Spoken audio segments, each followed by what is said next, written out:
Well, despite the apparent intentions of a certain American presidential candidate, we as a society are doing our best to transition from tolerance of diversity towards celebration of our many faces. And at the forefront of that celebration is an event that's going to be happening here in the Capital Region this weekend.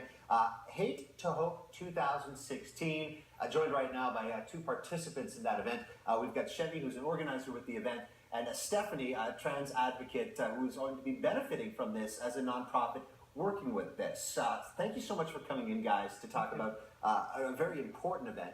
Now, I guess, Chevi, kind of give us a sense. This is the 5th year that you have done this. What is it all about? What's the purpose? Basically, we're sending a message out there that hate in our province will not be tolerated. And every year we come together and we show in numbers and the people who come to the event to show the public that hate won't be tolerated and show the haters that, that we're not going to tolerate hate or bigotry in Alberta. And over, I guess, the 5-year evolution of this, so we've covered a wide swath of different, portions of society that have been subject to these unnecessary words, these unnecessary, these slurs. Who are we targeting here? Who's partaking in this? This year, initially when it first happened, it was based because I was assaulted because I'm gay. I'm homosexual. So that's where it started from. And then through the initial Hate to Hope, I realized that hate is a broader issue, and there's a lot of people who experience hate and discrimination. And last year I had same-sex Muslims come out and speak, and this year I've noticed that there's a lot of discrimination against the gender non-conforming community and the transgender community. So that's why this year I wanted to focus on that aspect of it. Well, and that's where Trans Equality Society of Alberta comes in as the nonprofit partner this year, Yes. benefiting from this event. And Stephanie, talk to us about the importance of being able to be involved with this event. Well, it's very important in the sense that hate in society isn't just limited to the gay and lesbian or transgender societies. It's open across all spectrums. And we're seeing it not only here in Alberta, we're seeing it across Canada.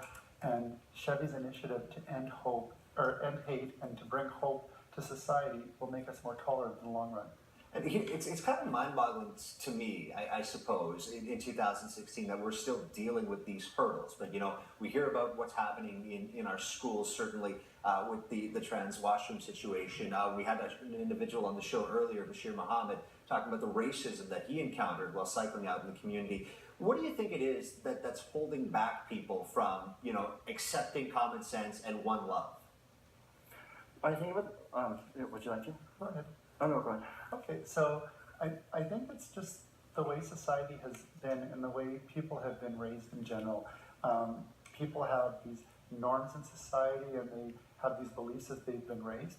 For instance, yesterday, just watching some of the pre-Olympic qualifying out of Brazil, you're noticing some of the teams like Canada and US where they had racial slurs yelled at to them onto the field. And that's totally unacceptable. Yet we're seeing that even happening at the Olympics. So it's happening here on the streets of Edmonton to cyclists. It's happening to students in schools. It's happening to people in their work environments. And this type of hate has to stop. So focusing specifically on the Hate to Hope program coming up tomorrow, what can people expect if they do show up for this? What are you guys going to be doing to kind of push forward the message that equality is above all else? Well, Hate to Hope right now it's kind of like, we're bringing together a lot of speakers coming from different backgrounds, and every year I've been privileged enough to bring some of the best speakers in Alberta to come and speak on the issue about hate and bigotry from all different aspects of it.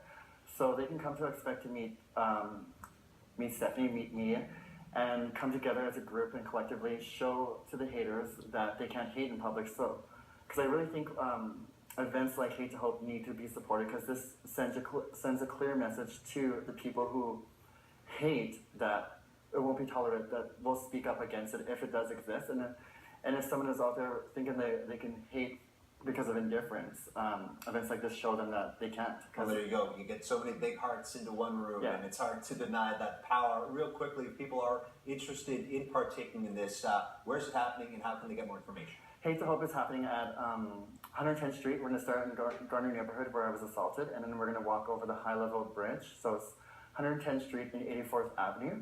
And there should be parking around there. And we're going to walk over the high-level bridge and have the rally with our speakers there. And there's a Facebook page called Hate to Hope Diversity Rally, and we'll have all the lists on there, all the information. And also, there's going to be Jimmy's Canteen truck is going to be there, so part of the proceeds are going to go to Tessa as well. So it's during supper time, so I'm telling people to save their tummies and come and eat. Well, that's one thing we can all agree on, all walks of life. Thank you so much, Chevi. Thank you so much, Stephanie, for coming in and showing us the way from tolerance to celebration when it does come to diversity in our society. That's it for us right now. We're going to take a little bit of a break. Don't go too far. More DT back at you in a couple minutes.